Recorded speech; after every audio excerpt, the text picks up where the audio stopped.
চলে গেছিলাম আবার আরেকটা বিয়েবাড়িতে, এবছরের সেকেন্ড বিয়েবাড়ি। প্রথমেই ফুচকা স্টল, তারপরে চিকেনের একটা আইটেম আর ক্রিস্পি বেবিকর্ন আর ফিশ বল নিয়ে খাওয়া জমজমাটি শুরু করে দিয়েছি। তারপর কফি খেয়েছি একটু, এরপর খেতে বসে গেছি। তোমরা মেনু কার্ডটা পজ করে জুম করে দেখে নিও। প্রথমেই দিয়ে দিয়েছে এগ ডেভিল আর সঙ্গে স্যালাড দিয়ে দিয়েছে, তারপরে গরম গরম কড়াইশুটির কচুরি আর চিকেন কিমা দিয়ে চানা মশলা। ওরে বাপরে কি গরম ছিল!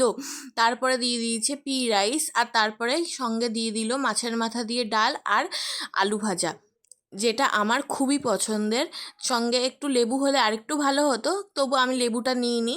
যাই হোক, আমার রিয়াকশান দেখে বুঝতেই পারছো খেতে কত সুন্দর হয়েছিল। তারপরেই দিয়ে দিয়েছে ভেটকি মাছের পাতুরি। ভেটকি মাছের পাতুরিটা কিন্তু অন্যান্য জায়গাতে কলা পাতার মধ্যে করে, এখানে কিন্তু কলা পাতার মধ্যে করেনি, এখানে লাউ পাতার মধ্যে করেছে, যাতে লাউ পাতাটাও মানুষে খেতে পারে। তো আমি লাউ পাতাটাও টেস্ট করে দেখেছিলাম, সত্যি লাউ পাতাটাও খাওয়া যাচ্ছে, ভালো টেস্ট লাগছিল। আর কলকাতা ভেটকি বলে কথা, ফ্রেশ তো হতেই হবে। দেখতেই পাচ্ছ মাছটা এত ফ্রেশ ছিল, পুরো ভেতরে সাদা, আর সত্যি খুব অপূর্ব টেস্ট ছিল। ভেটকি পাতুরি শেষ হতে না হতেই চলে এসেছিলো আজকে আমাদের শো স্টপার, মটন কষা।